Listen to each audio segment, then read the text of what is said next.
Alô, galera. Estamos aqui no nosso segundo dia de lives. Por que o heroísmo importa? Parte 2. Não vou me demorar muito aqui nessa introdução, porque eu acho um saco quando eu entro na live dos outros que eu não assisti gravada e começo a pessoa fica enrolando ali muito no início. Então nós vamos lá, vamos começar direto aí, falando um pouquinho mais de por que o heroísmo importa. Hoje a parte 2, eu comentei com vocês ontem na parte 1, quem não assistiu pode assistir aí a parte 1, e eu comentei com vocês ontem que, atendendo a pedidos, essa semana inteira aí eu vou me programar aqui para fazer essas lives sempre a 1h07 da tarde. Acho que esse é o horário aí no Brasil que está acontecendo. Esse horário não é aleatório, nem sei se é um horário bom. Falei a mesma coisa ontem, não sei se é comercialmente um horário legal. Mas quem está ligadinho aí, fique ligado. E quem estiver assistindo isso aí depois, eu espero que vocês aproveitem aí também, tá bom? Então vamos lá. Por que o heroísmo importa? Ontem a gente falou de alguns fatores aí, falamos de alguns filmes de desenho animado, né? Falamos de He-Man e falamos... Deixa eu me arrumar aqui. E falamos de como essa linha, né? Falamos sobre como essa linha tá borrada, essa linha que divide aí o heroísmo do não heroísmo. Hoje a gente vai aprofundar um pouquinho nisso e nessa subversão do heroísmo, por que isso está tão... essa linha está tão borrada já, né? Tem algum tempo já que isso vem acontecendo. Na minha opinião, isso é uma coisa que não é acidental, mas ela é uma coisa programada. E então vamos em frente. Queria começar hoje falando sobre a natureza de punição dos crimes. E vocês vão me entender, porque, pô, eu tô aqui para falar de cinema, por que esse cara está falando de natureza de punição de crime, né? Porque eu vou falar de um filme muito legal chamado O Homem Invisível. E esse Homem Invisível, na realidade, o título dele em inglês é The Hollow Man. Então eu vou falar um pouquinho da natureza da punição dos crimes, e aí a gente entra um pouquinho nesse filme e dá sequência no assunto aí, tá bom? Então vamos lá. Para que existe punição de crime, gente? O crime é punido por quê? Você podia deixar para lá, entendeu? Existem algumas características que são imprescindíveis para uma sociedade funcionar. Uma delas é todo mundo respeitar as leis. Então, onde não há uma previsão legal e uma punição para as coisas acontecerem, a coisa estaria assim degringolada, né? Então, uma das coisas da punição do crime é você desmotivar essa conduta criminosa. Então, assim, a pessoa, o criminoso, né, ou o criminoso em potencial, tem que chegar ali e pensar, pô, se eu fizer isso vai dar merda, né? Daqui a pouco eu vou ser punido, e geralmente a punição ela não é agradável. Então, assim, um dos fatores é esse, de punir o criminoso e de desestimular ele, e o outro é de dar o exemplo. Então, assim, quando você dá o exemplo e as outras pessoas percebem, veem e falam, opa, se eu fizer a mesma coisa que aquele cara ou que aquela mulher ali fez, eu vou ter o mesmo destino dele. Geralmente é um destino desagradável, né? Privação da liberdade e por aí vai. Então esses são alguns fatores. Desmotivar a conduta pelo próprio criminoso, dar o exemplo para os outros e reparar um dano, né? Fazer justiça propriamente dita. Por exemplo, quando tem algum prejuízo financeiro. Então, assim, você causou prejuízo para o outro, o juiz vai lá e te pune, falou, agora você tem que ressarcir o cara ali, entendeu? Então, assim, essa é uma das funções, uma das características, né, de você ter punição. Há um tempo atrás, alguns anos, eu estava conversando com uma amiga aí no Brasil, e eu falei com ela, onde não há sanção, como é que eu falei? Eu falei, onde não há sanção, não há lei. Exatamente isso. E ela, por ter uma visão técnica, né, da coisa, a doutora Mônica, um beijo para a doutora Mônica aí, pessoa sensacional. E ela falou assim, não, Daniel, você está falando o contrário. Onde não há lei, não há sanção. Ou seja, onde não há lei, não há punição. Onde não há lei, não há previsão legal para aquilo ali ser punido. E eu falei, a sua visão é técnica da coisa. Se tecnicamente aquilo ali não está previsto num código penal, civil, criminal, então você não tem como punir. Mas o meu ponto de vista era do ponto de vista prático. Se você, mesmo a lei estando ali no papel, se a lei não é cumprida, ou seja, onde não há sanção, não há lei. Se a lei não é cumprida, é a mesma coisa que essa lei não existisse. E isso desestimula muito a sociedade como um todo. Onde eu quero chegar com essa conversa aqui? O que acontece com uma sociedade quando o normal dela é não ter punição? Ou aquela coisa, né, da justiça tarda, mas não falha. Justiça que tarda, falha. Ela falhou. Você imagina uma pessoa comete um crime, comete alguma injustiça contra você e você demora 20 anos para ver aquela injustiça ali ser reparada. Ou pior, porque existe até prescrição do crime. Então, às vezes existem artifícios jurídicos, né, nesse mundo legal aí, que você vai adiando, empurrando aquilo com a barriga e você acaba se beneficiando porque, depois de 20 anos esse crime não conta mais, então larga para lá. E quem foi lesado? Fica por isso mesmo? Largou para lá também? Enfim, esse imaginário, esses fatores psicológicos que compõem essa coisa do crime aí, eu acho que fica muito bem ilustrado num filme chamado O Homem Invisível, que eu falei no início da live. Esse O Homem Invisível é um filme com o Kevin Bacon e é um filme do ano 2000. E ele é um filme bobinho, né? Filme de ação, de ficção científica, que eles conseguem fazer um cara ficar invisível. E eles, para não perderem o cara dentro do laboratório, que era um cientista experimentando nele mesmo, tinha outros cientistas com ele lá, um filme com o Kevin Bacon, com a Elizabeth Shue. É um bom filme, é um filme assim, bem pipoca. Mas para eles poderem identificar o cara dentro do laboratório, eles meio que fazem uma máscara assim de borracha, de látex para ele, né? Deitam assim, o filme, efeitos especiais espetaculares. Então você vê a máscara, você vê os olhinhos assim dele vazado na máscara, mas você vê que ali dentro tá oco. E o título em inglês é ambíguo, porque chama Hollow Man, ou The Hollow Man, né? O homem oco, e não é o homem invisível. Então ele é oco porque ele só tem aquela casca ali. Só que isso aí aprofunda, não é uma coisa, não é uma descrição apenas, né? Tem toda uma linguagem poética por trás disso. O que é o homem oco, né? É um homem que não tem nada dentro dele, né? Não tem alma, é só a casca.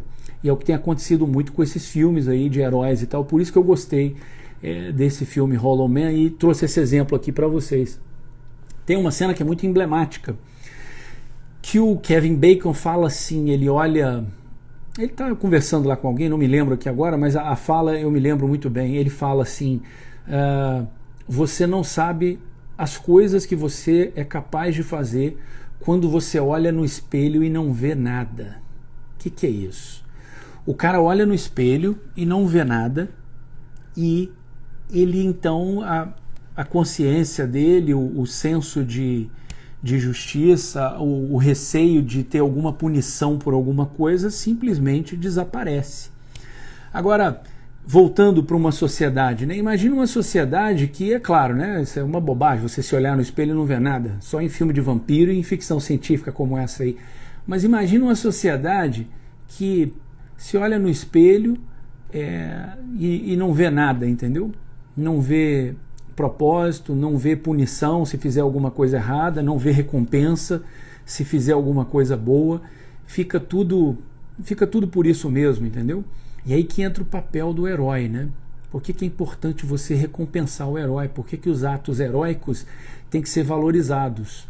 É justamente para não estimular esse tipo de conduta, essa desesperança que a coisa do homem invisível gera. Se você não tem esperança, se você não tem crença, se você não tem fé, não tem valores, é muito difícil você seguir em frente, né? Enfim, são fatos. Eu fiz uma colinha aqui para mim, ó. Deixa eu ver se eu estou esquecendo alguma coisa. O título tem duplo sentido, né? The Hollow Man. E tem esses fatores psicossociais que eu acabei de falar, né? Você gera um desestímulo, tanto das pessoas em agirem bem, se conduzirem de uma forma que é benéfica para a sociedade como um todo e para elas mesmas, quanto para os outros. Você não tem exemplo. Então quando os ratos sobem em cima da mesa e os gatos cruzam os braços, o que vai ser dessa sociedade aí? Primeira coisa que acontece é falta de fé, desesperança.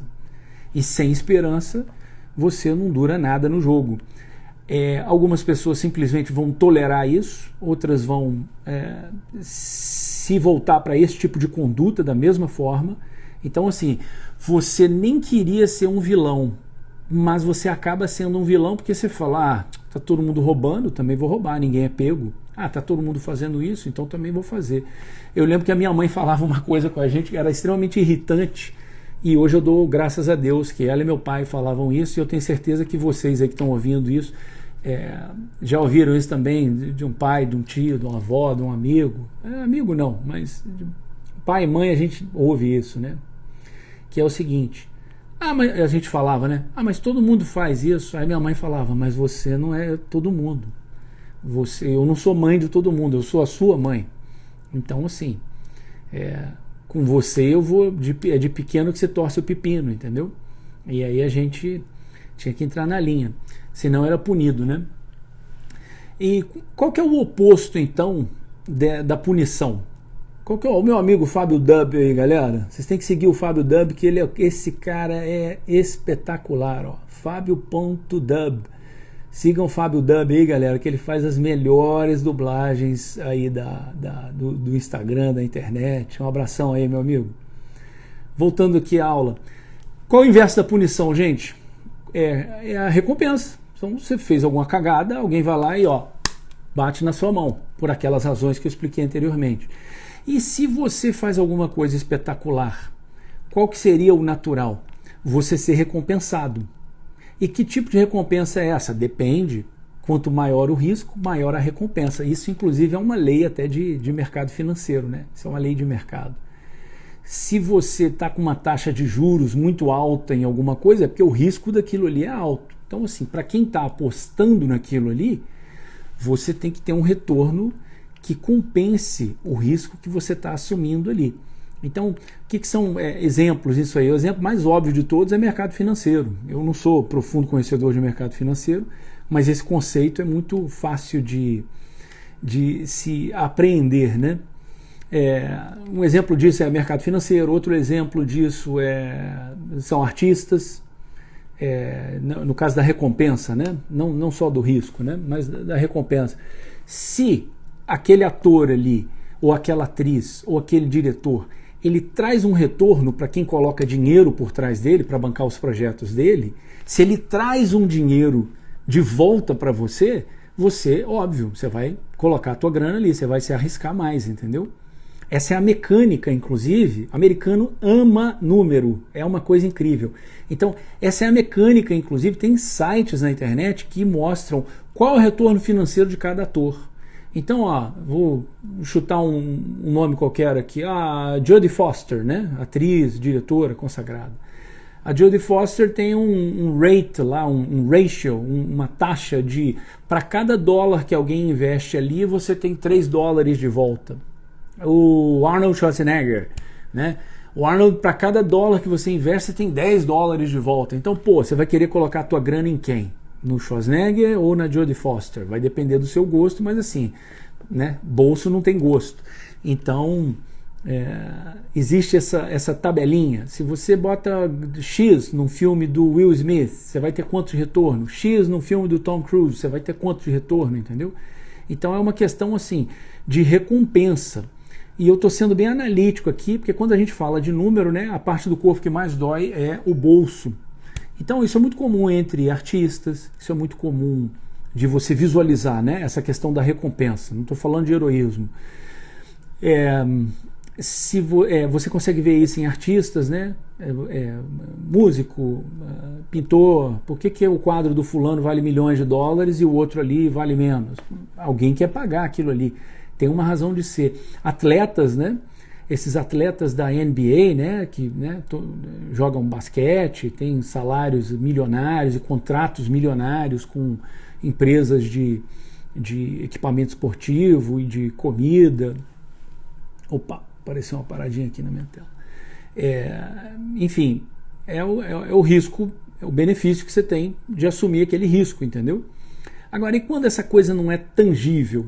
E quando você, às vezes, está lidando com essa questão do heroísmo e você não vê recompensa nenhuma naquilo e aquilo é extremamente desestimulado? Ontem eu falei pra caramba disso, de segurança pública, e a gente acaba caindo nesse assunto, né, de bombeiro, que são heróis da vida real, né? O bombeiro, o policial, o soldado, o cara que está ali na linha de frente, entendeu? Quando você coloca a coisa numa situação extrema, seja de grana ou seja de risco, né, de você morrer, é que você consegue traçar um paralelo e dar um senso de proporção às coisas, né? Essa coisa do risco. Por exemplo, muita gente fala, nossa, o Elon Musk é um herói. Eu falo, não, o Elon Musk é um anti-herói, né? Para mim ele é um anti-herói. Aliás, ele não é nem um anti-herói, tem um arquétipo que é o trickster, ele é o embusteiro. Isso tem na jornada do herói, e tem nessa questão de arquétipos também. Quem entende bastante de arquétipos é o meu amigo João Mena. Vocês têm que seguir o João Mena lá na página dele, no Instagram dele, João Mena, eu acho que é com 2 N's, João Mena, mas ele é fotógrafo profissional e ele lida com essa questão dos arquétipos.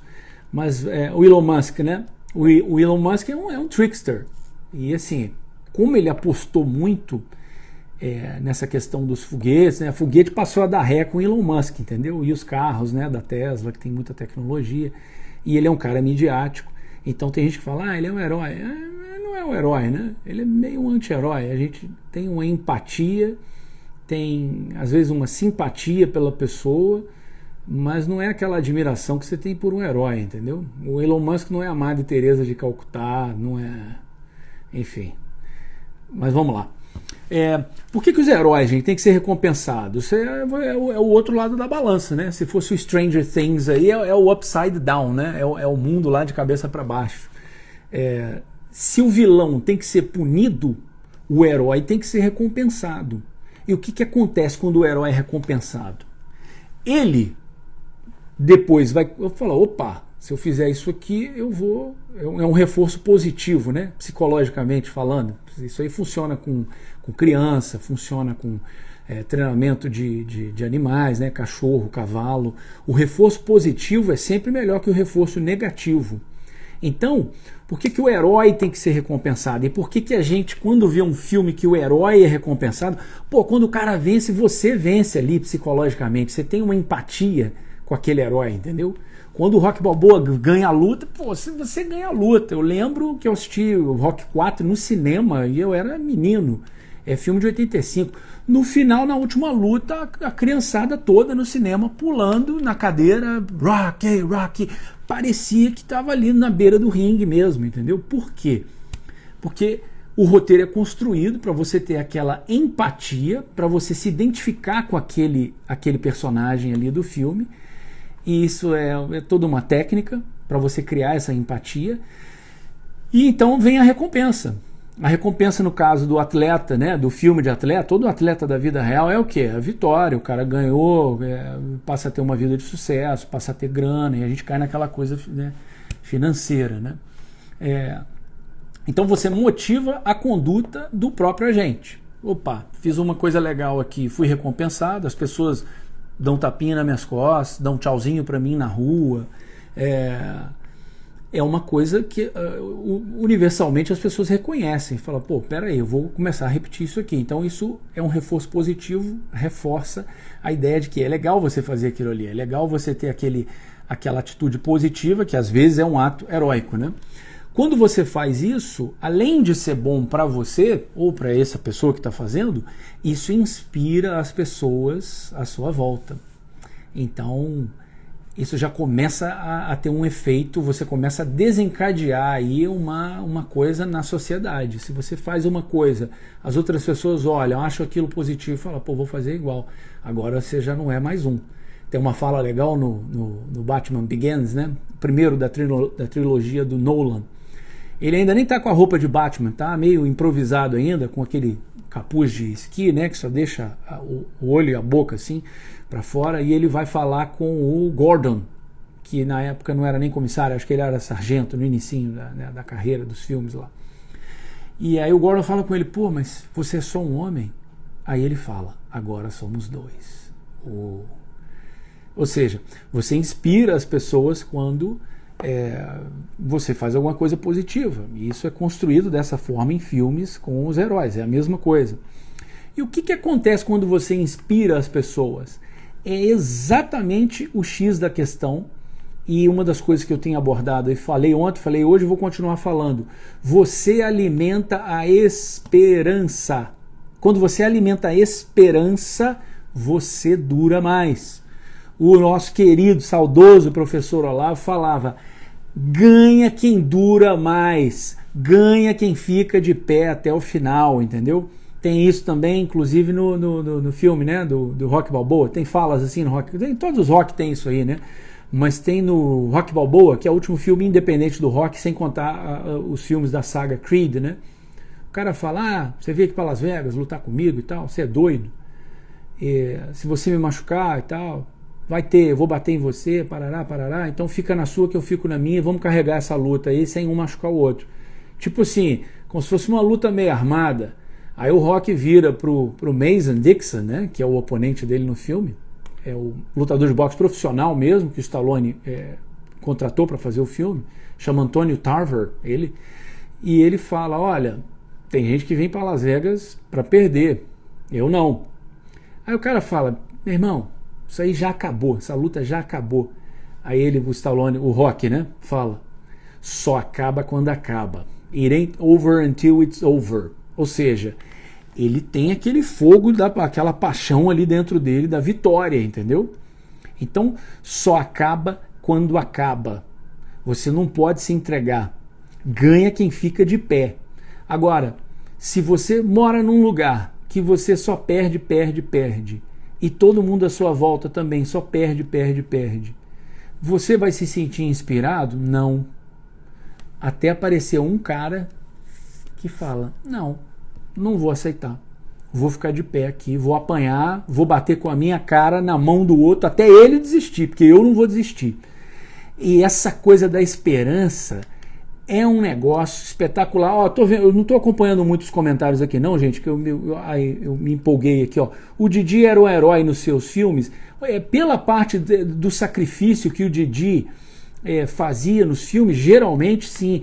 O Didi era no Didi Mocó, né, dos Trapalhões, que você deve estar falando. O Didi, ele era um pouco assim de anti-herói, às vezes herói, mas um herói muito... O professor Olavo, ele tinha uma precisão para descrever as classificações aristotélicas. Ele tem isso na dialética simbólica, que ele tem isso. Depois eu vou fazer um vídeo só falando dessas categorias aristotélicas de divisão dos heróis. Mas infelizmente o Brasil só tem na categoria mais rasteira de todas. O Michel Cadete, meu herói. Você que é meu herói. Vamos lá. Até me desconcentrou o Michel. Grande Miguelito. Enfim, me desconcentrei aqui. Mas falando do Didi, né? O Didi era meio Carlitos, né? Meio assim Charlie Chaplin, meio que terminava triste, salvava todo mundo. Ele tinha essa vertente do herói do sacrifício, né? Ele às vezes fazia de tudo, salvava todo mundo, salvava o dia, mas a mocinha do filme ficava com o cara bonitão, não ficava com ele, entendeu? É interessante essa coisa. Um dia eu vou pegar os filmes dos Trapalhões e começar a analisar. O Saltimbancos Trapalhões, por exemplo, eu lembro que termina com o Didi no meio do picadeiro e com o cavalinho dele, que era a cabeça, né, de burro, não era nem de cavalo, chorando, né? Enfim, mas ele trazia esperança, ele não desistia, entendeu? Você saía de um filme dos Trapalhões contente, você não saía para baixo. A ideia não era essa, entendeu? Numa época que ninguém fazia filme no Brasil, ninguém fazia filme. Então assim, o Renato Aragão, né, o Didi, botava a grana dele ali, ou seja, ele se arriscava para ter um produto que pudesse arrastar as pessoas para o cinema. E arrastava. E é claro, ele tinha a Rede Globo por trás ali, mas era uma coisa assim admirável, numa época que não tinha o cinema nacional, era assim muito capenga. Falando um pouquinho inclusive de cinema nacional, existe toda uma polêmica com relação à lei de incentivo e tal, e eu não acho a lei de incentivo ruim, não sou um profundo estudioso do assunto, mas assim, pelo que eu vejo aqui nos Estados Unidos, você tem leis de incentivo, talvez não dessa forma como funciona, por exemplo, lei do audiovisual, lei Rouanet aí no Brasil, mas eles têm um rebate fiscal muito grande aqui. Por exemplo, quando eu estava aqui com um filme, com o Expendables, filmando, com o Stallone ali, ele foi filmado, a parte aqui nos Estados Unidos, ele foi filmado na Louisiana e em Los Angeles. Los Angeles muito pouquinho, só o que a gente chama de pick-up shots. Mas na Louisiana, eles chamam a Louisiana de The Other LA, porque Los Angeles, né, é LA. Então eles chamam Los Angeles de LA, né? Enfim, são as letras, né? É a abreviação. LA, Los Angeles. Mas New Orleans fica na Louisiana, o estado da Louisiana, que é o equivalente à Bahia, entendeu? New Orleans é Salvador. Inclusive eu tive lá há pouco tempo aí, fazendo cenas aí para um documentário que, se Deus quiser, a gente vai conseguir lançar aí em breve. Mas sem desvirtuar muito do assunto, essa coisa de lei Rouanet e tal. Eles chamam a Louisiana de The Other LA, ou seja, a outra LA. Por quê? Porque faz-se muito filme ali. Por quê? Porque a Louisiana sacou que a Califórnia ganhava milhões de dólares fazendo filme. E eles têm um clima relativamente propício também, tem muita chuva, né? Uma das vantagens da Califórnia é que é desértico, então assim, você consegue simular chuva, mas você não consegue bloquear a chuva se você tem que fazer uma filmagem externa. Enfim, divaguei aqui. Vamos voltar às recompensas aí dos heróis, né? O que acontece quando você tem essa coisa da esperança? Você passa a ter um propósito. E quem fala disso, muito bem falado, sobrevivente de campo de concentração, de vez em quando eu comento aqui nos vídeos que eu faço, é o Viktor Frankl, que ele tem um livro chamado Man's Search for Meaning, eu acho que em português é O Homem em Busca de Sentido, ou O Sentido do Homem, alguma coisa assim, procurem aí no Google. Viktor Frankl, é Victor, igual escreve mesmo em português, e Frankl é F-R-A-N-K-L, se a minha memória não está me traindo aqui. Então ele tem esse livro, fala O Homem em Busca de Sentido, que eu não vou aprofundar nisso aqui agora, mas está intimamente ligado a essa coisa da esperança. Então assim, por que algumas pessoas duravam mais no campo de concentração que as outras, se as condições eram as mesmas, a comida era a mesma, às vezes as instalações, né, eram as mesmas, muito precário. Quem nunca foi em campo de concentração deveria ir para ver que esse tipo de coisa nunca mais pode acontecer na vida. Eu já visitei campos de concentração na Alemanha e é uma coisa assim, horrível. E mesmo naquele ambiente horrível, quem tinha esperança tinha mais possibilidade de sobreviver. É claro que essa é uma situação muito extrema, mas a situação que a gente se encontra hoje também, se você analisar, é muito extrema. Você tem que ser um herói, meu irmão, para acordar de manhã e não entrar em depressão. É muito problema, é muito boleto. E dá vontade de você se virar para lá do mal. Outro dia eu vi um meme falando assim, vou me unir aos boletos, né? Porque o boleto, como é que era a piada? Vou me unir aos boletos porque o boleto sempre vence no fim, entendeu? E vence. É a piada porque ele vence, porque tem um vencimento, né? Mas ele vence. Se você não pagar, sei lá, teu nome vai pro SPC, você vai ficar todo lascado aí, entendeu? Enfim, essa questão da esperança é muito importante, você manter o seu alto astral. Aí entra piada, entra né? Você ter Bom humor é sinal de sanidade mental. Tinha os caras no próprio campo de concentração que estavam ali ferrados, né? Mais ferrado impossível, não tinham domínio absolutamente nem de nada, nem da hora que iam comer, da hora que iam dormir, eles não tinham domínio nem da própria vida, porque quem já viu A Lista de Schindler, por exemplo, filme do Spielberg, com Liam Neeson, às vezes o cara estava fazendo tiro ao alvo lá, o nazista lá, responsável pelo campo de concentração, ficava na varanda dele e escolhia alguém lá e pá, de diversão, entendeu? Então, essas pessoas estavam num ambiente absolutamente desesperançoso. Mas se você tem esperança, você dura mais, até psicologicamente, né? A sua postura melhora. Ontem eu falei até do Jordan Peterson, né? Ele fala peito para frente, né? Barriga para dentro, deixa as costas eretas. Isso ajuda você. Por isso que esporte ajuda. Um dia eu quero fazer uma sequência aqui só de filmes esportivos, entendeu?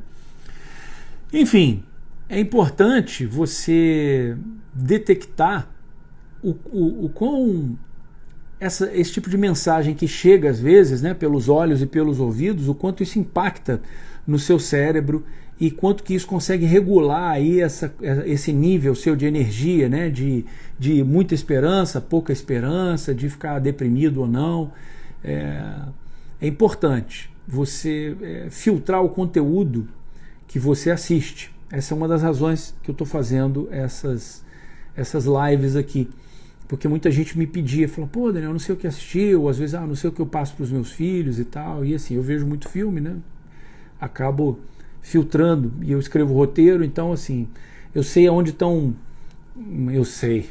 eu consigo identificar, né? Eu tenho ferramentas para identificar onde estão os meandros aí, as armadilhas e as coisas positivas também que a gente, como roteirista, como contador de história, consegue inserir na história, às vezes sem o espectador perceber.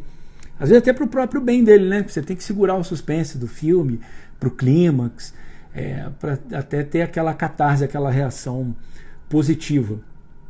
Enfim, então escolhendo bem o material que vocês vão assistir é crucial. Imagine que você vai fazer um bolo, e no caso aí esse é um bolo mental. Você vai fazer um bolo na sua cozinha, você vai colocar produto ali de quinta categoria, estragado, com a validade vencida, ou seja, alguma coisa que vai envenenar você de alguma forma, não vai te fazer bem. Você vai colocar isso na massa do seu bolo ali e depois você vai comer? Não vai, né? É impressionante. Ó, Rafael, meu irmão, A Vida é Bela fala muito dessa questão da esperança e do bom humor. Exatamente. A Vida é Bela é um excelente filme do Benigni, né? Bonito filme. Vale a pena até a gente fazer uma live só do A Vida é Bela. Mas enfim, você tem que escolher os produtos que você vai colocar para dentro. Pô, você escolhe, né, a dedo às vezes no supermercado e chega em casa, não escolhe nada, não presta atenção, fica naquela coisa apática e puf, aperta lá o Netflix, aperta o play e vai assistir qualquer porcaria, vai estar jogando cocô no seu olho, no seu ouvido e tá tudo bem. Aquilo vai entrar no seu cérebro. Ou você está jogando algum vírus ali, alguma coisa horrível, entendeu? Que vai começar a crescer no seu cérebro, entendeu? Tô vendo aqui, ó, o herói não é narcisista, apenas o vilão. Eles têm o herói e o vilão, eles têm histórias, às vezes, eles têm uma história pregressa, né? Mas eu acho que intrinsecamente não. Um herói narcisista, ele está fazendo as coisas por ele mesmo, né? E uma das características do herói é ele ser abnegado.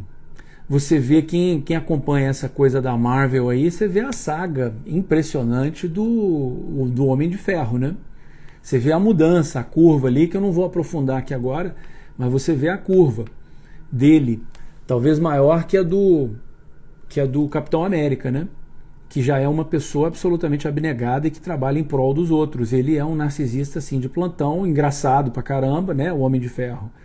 Mas você vê que ele se sacrifica pelos outros, né? O vilão não necessariamente é um narcisista. Às vezes ele é egoísta ou alguns outros istas. Os ismos não são bons, já dizia Ferris Bueller, né? Eu não acredito nos ismos.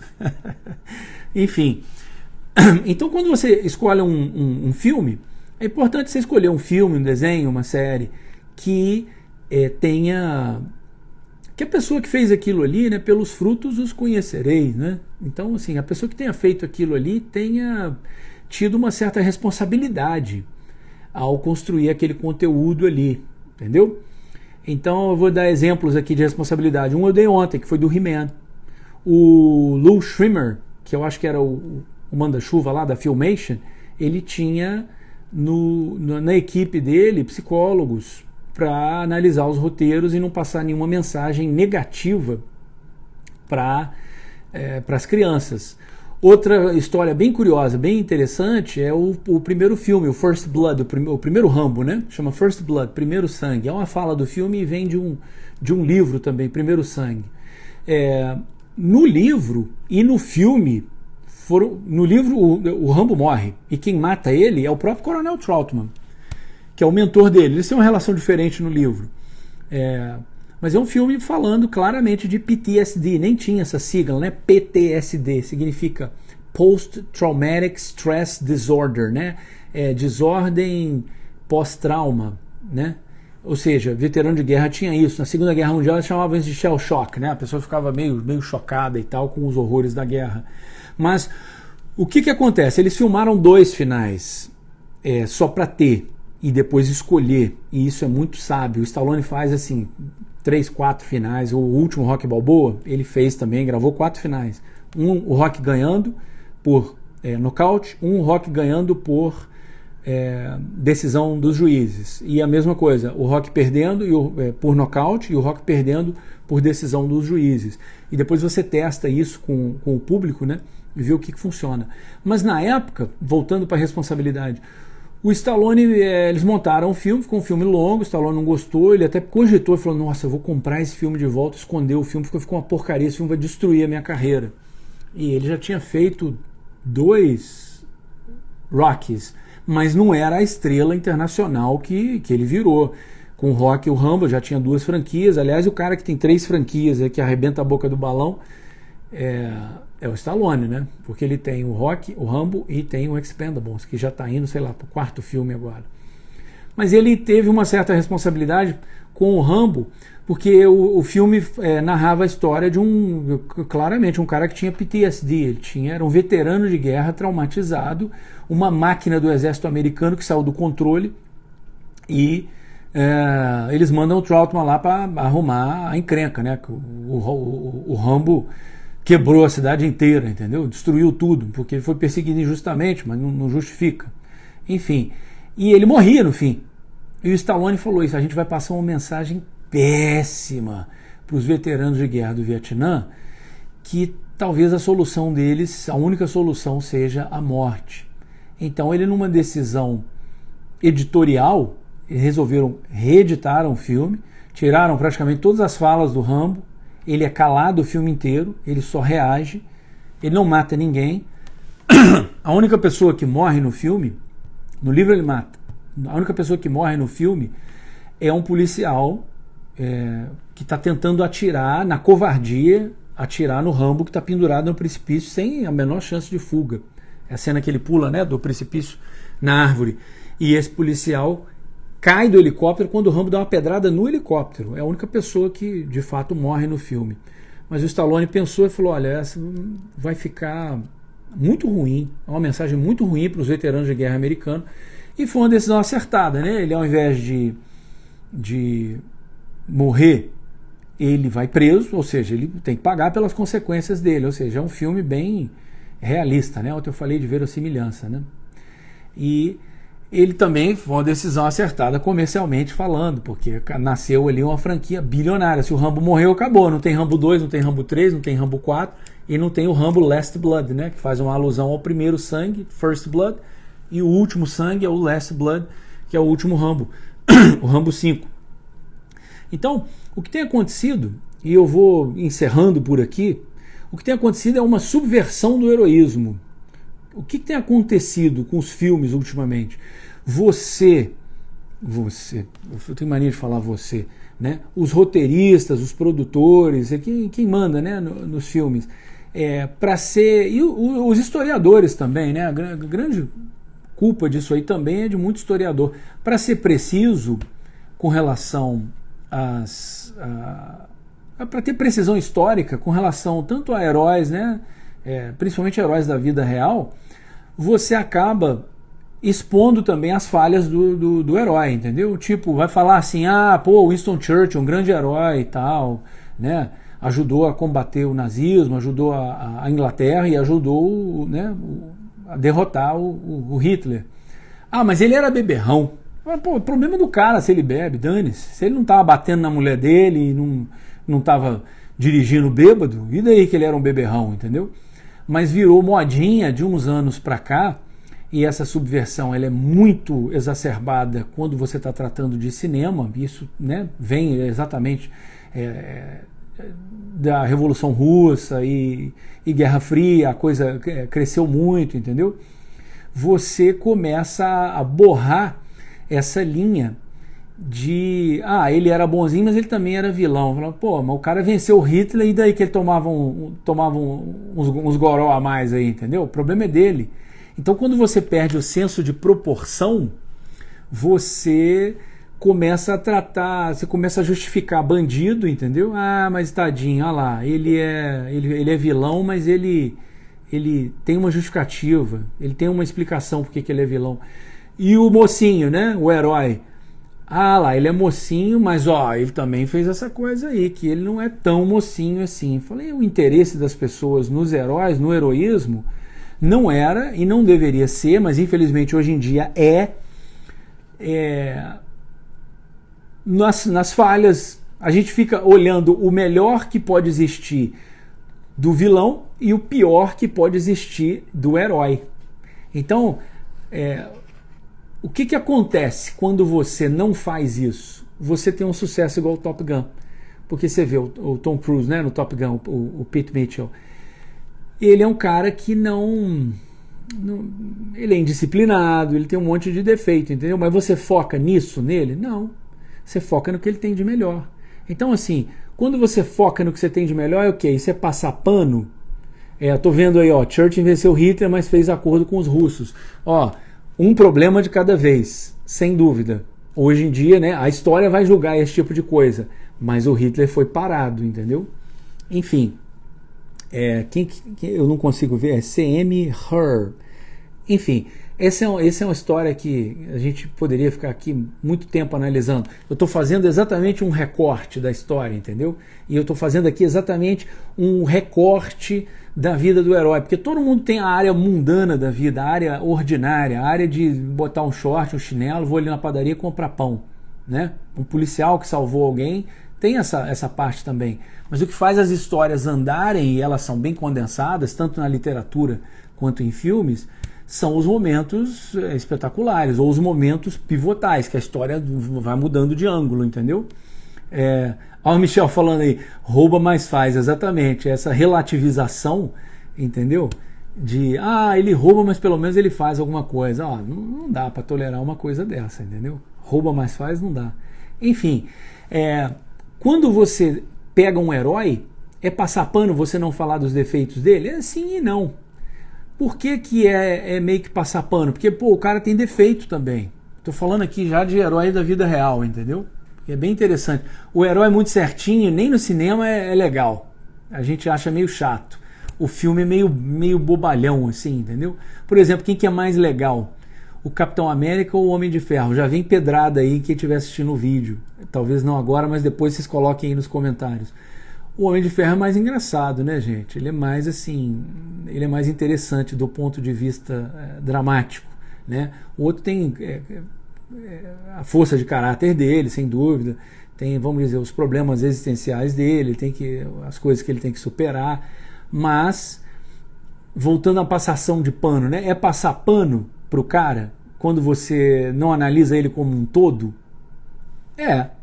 Mas é passar pano você simplesmente falar das coisas positivas que o cara tem? Olha, se ele me atraiu ali como herói, não é porque o cara batia na mulher dele ou fazia alguma coisa deplorável, entendeu? É porque ele fez alguma coisa em algum momento que aquilo ali foi um ato de heroísmo. E é exatamente esse recorte, essa abstração. A abstração, né, vem de você abstrai, né? Você tira aquele recorte ali, você tira aquele pedaço. Então, Exemplo da vida real. Aquele morador de rua lá que salvou a moça que estava refém na Praça da Sé há muitos anos. Esse cara merecia um filme dele. Eu nem sei se a história dele é interessante, mas o desfecho, infelizmente, triste da vida dele é um desfecho heróico. O cara era morador de rua e ele foi e salvou a moça que estava com a arma na cabeça. E a polícia, todo mundo já tinha cercado o bandido e tal. Mas e aí?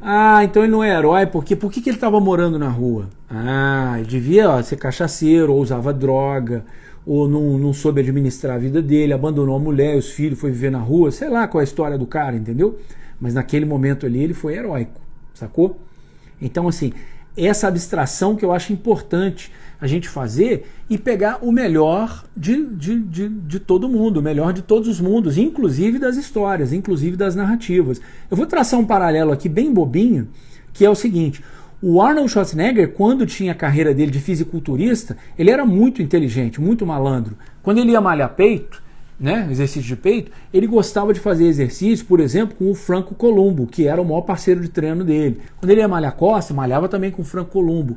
Quando ele ia malhar algum outro grupo muscular, sei lá, perna, que tinha um cara que era o bom naquilo ali, o Arnold meio que malhava com o outro. Aquele outro cara ali é bom de malhar ombro, ou malhar trapézio. O Arnold ia lá malhar com aquele cara. Pra quê? Pra esbarrar no cara, entender o que o cara estava fazendo e pegar o melhor de todos os mundos. Agora, imagine uma pessoa que faça isso com virtudes. E a gente pode até depois falar aqui de virtudes cardeais e aprofundar essa conversa. Mas imagine você pegar e falar de virtudes e começar a montar um Frankenstein do bem, entendeu? Você pega assim, esse cara aqui é um cara muito justo, então eu vou procurar ter uma conduta justa como a dele. Aquele cara ali é um cara muito sincero, então eu vou ter uma conduta que nem a daquele ali. Talvez o que é muito sincero não seja muito justo, mas ele tem aquela característica ali que você, quando faz a somatória disso tudo, talvez você consiga ter uma vida mais heróica, uma vida mais virtuosa, entendeu? Então, enfim, a live ficou gigantesca aqui, mas a gente vai voltar nesse tema aqui amanhã. E eu queria falar dessa narrativa heróica que foi, aos poucos, sendo corroída, sendo destruída. Como que isso foi sendo destruído? E você destrói primeiro no indivíduo e depois aquela porcaria começa a se espalhando pela sociedade toda. Você vai destruindo essa narrativa heróica quando você destrói a consciência moral das pessoas. E como é que você faz isso? Devagarinho ali, igual um conta-gotas. Com o quê? Literatura, filme, série de televisão, videogame, livro, revista em quadrinho. E assim aquilo vai minando você igual um bolor, igual um mofo. O mofo você não olha para o pão ali em um momento, é diferente do pão pegar e cair numa poça de lama, você levanta o pão e fala, caramba, tá todo sujo de lama aqui agora.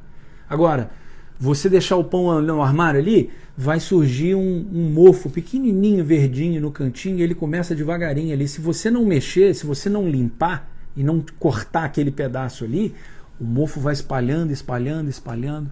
E aí eu pergunto para vocês, o quão mofada, o quão contaminado está o cérebro de vocês, as ideias de vocês, qual a origem das ideias, né, de vocês, né? Tem gente que se acha muito original, eu penso sozinho, eu não tenho que me espelhar em nada e nem em ninguém. Você não sabe, mas você já está se espelhando nas ideias de alguém, ainda mais se você não tem nem noção de que essas ideias existem aí. Então, quando você destrói essa narrativa, quando você começa a contaminar, a sujar essa narrativa heróica através dos heróis e através, às vezes, da história em si. Você, às vezes, tem um bom herói, mas com uma história porcaria contando aquilo ali. Você faz o quê? Você deforma a consciência moral, a sua consciência moral. E aquilo ali começa a ter reflexos na sua vida. Você começa a aceitar as coisas de uma forma que não é natural. Você vender narrativas falsas como narrativas heróicas, isso é um problema. É igual quando fala assim, nossa, fulano venceu o alcoolismo, ou fulano venceu as drogas. Olha, a gente tem empatia, isso é um esforço hercúleo, né? que a pessoa que venceu o álcool, venceu as drogas, mas isso não é heroísmo. Heroísmo é se ela venceu e ela ainda, sei lá, ainda conseguiu tirar mais 100 pessoas, 1000 pessoas, uma pessoa do mundo das drogas também. Ela foi herói para aquela pessoa ali. Mas isso a gente tem empatia, tem simpatia, né? E a gente tem que ajudar essas pessoas. Mas isso não é ser herói. Então quando você começa a vender essa imagem de fulano é um herói, o Elon Musk é um herói, fala, será que é mesmo? Entendeu? Você começa a distorcer. E você consegue fazer isso através dessas narrativas, você consegue fazer isso através de literatura. Tem um apoio absoluto. Quando a mídia quer, a mídia bota alguém no pedestal, a mídia que eu falo é a imprensa, né? Coloca alguém no pedestal e do mesmo jeito que colocou, derruba esse pedestal, né? E aí você começa a manipular. O cinema é mestre nisso. Você é uma audiência cativa ali no cinema, porque você passou perfume, trocou botou sua roupa melhorzinha, chamou sua mulher, gastou ingresso, gastou com pipoca. Você está preso ali no cinema, você vê o tempo de atenção no celular, sei lá, é 1 segundo. Se a coisa não carregou para você, você já passa para o outro. No cinema é de 20 minutos. Você já saiu de casa, já viu 10 trailers. O filme tá chato, mas pô, você não vai levantar, 3 segundos de filme e falar, tá chato. Puf, igual o Instagram, joga para cima. Você não vai fazer isso. Você não vai sair com 5 minutos, você não vai sair com 10 minutos, você não vai sair com 20 minutos de filme. O filme é dividido assim, né? O roteiro. Você tem uma minutagem quando você começa a ter que fazer, assim, você apresenta os personagens e começa a fazer a história andar, entendeu?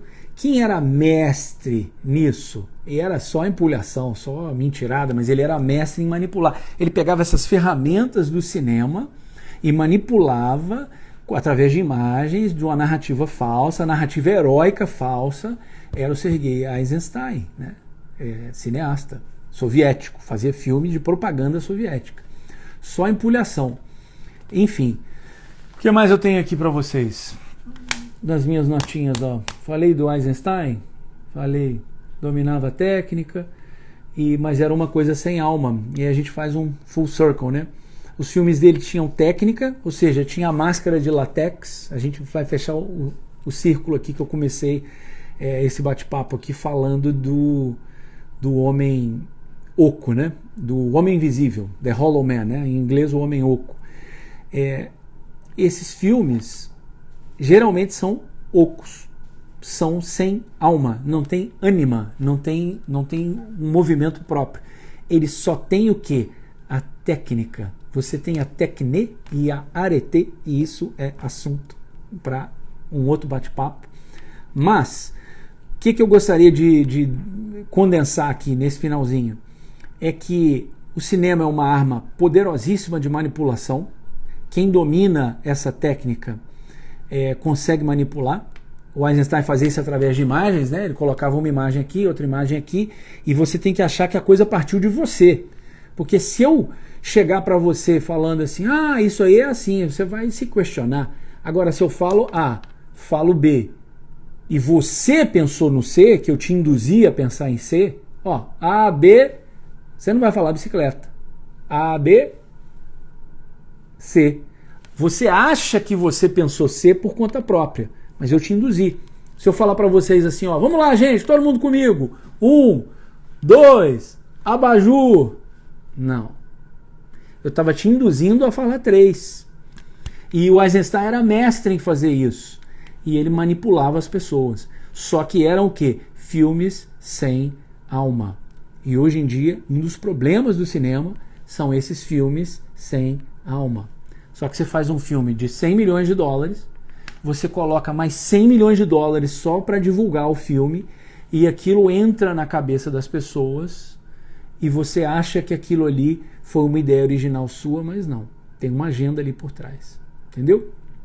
Enfim, esse papo é muito bom, mas a gente já está aqui com quase 1 hora de live e eu nem queria me estender tanto, eu queria tentar fazer essas lives um pouquinho mais curtas, mas quem tiver paciência, que assista a live toda aí, deixa nos comentários aí o que vocês estão achando, e a gente vai continuar esse bate-papo essa semana, vou deixar a seguinte pergunta para vocês: e agora? E agora, José? como que você faz para identificar esse tipo de narrativa falsa, como você identifica se a narrativa é falsa, se o herói é falso. Você tem ferramentas para fazer isso, mas você tem que aprender, e assistir filme não pode ser uma coisa extremamente passiva. Você lê um livro, é um diálogo seu com quem escreveu o livro, né? Com o autor do livro. Quando você assiste um filme, é um diálogo seu com quem fez o filme, né? E aí já envolve um montão de gente, né? Um livro, um cara só escreve um livro. Agora, o cinema, você tem aí, no mínimo, né? Atores, diretor, produtor, e todo mundo ali está querendo puxar a brasa para a sua sardinha. Então eles estão tentando te vender alguma coisa.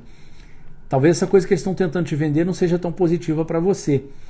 E aí, como é que você identifica se essa pessoa, no caso esse filme, que está tentando bater um papo com você, está querendo te engambelar? Ou está sendo sincero e está tentando te passar uma lição positiva, que você consiga carregar isso e ser edificante, ser uma coisa que constrói, né? Algo de positivo na sua vida, na vida da sua família, seus filhos, seus pais, seus irmãos, seus amigos, sua comunidade. E aí você vai expandindo, né, o seu horizonte de consciência e o seu horizonte também de atuação, né? Você tem que ir até onde o teu braço alcança. Você consegue mandar onde o que o seu filho assiste, mas você não consegue mandar no que o teu amigo assiste, o que teu vizinho assiste, entendeu? Mas aos pouquinhos, se você conseguir se conscientizar de que você precisa selecionar o que você está assistindo, você tem chance, você dura mais. E quem vence, quem fica de pé. Vence quem dura mais. E você tem que vencer. Como? Ficando esperto e prestando atenção nesse tipo de coisa. Então vamos lá, galera. Ó. Amanhã, 1h07, ó, agora são 1h04? Não, para vocês aí 2h04, né? Eu tô 1 hora atrás. Então, ó, 1h07 amanhã, encontro com vocês aqui de novo. Deixa nos comentários aí. Um abração, Michel, obrigado. Valeu aí. Pessoal, eu não tenho lido muito aqui os comentários, que às vezes eu me empolgo aqui na live para não perder o fio da meada.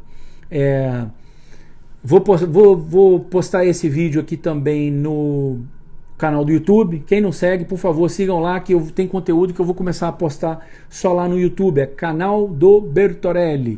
Se você estiver com preguiça de procurar ou não estiver achando, vai no Linktree, na bio, naquele linkzinho que tem aí no início na minha carinha lá do Instagram, né? Tem lá na Linktree, tem o canal do Bertorelli. Então a gente continua com essa jornada nossa aí essa semana, falando por que o heroísmo importa. Vejo vocês amanhã de novo nesse mesmo bate-canal, nesse mesmo bate-horário, 1h07 da tarde. Obrigado pela audiência de vocês aí. Quem está assistindo depois, se conseguir ver isso aí, assiste o episódio de antes e vem amanhã, estão convidadíssimos para a nossa live amanhã, porque o heroísmo importa. Compartilhe aí, deixe seu comentário e dá um joinha aí, que acho que ajuda, né? Esse negócio de algoritmo ajuda quando vê que está todo mundo compartilhando e dando um joinha, tá bom?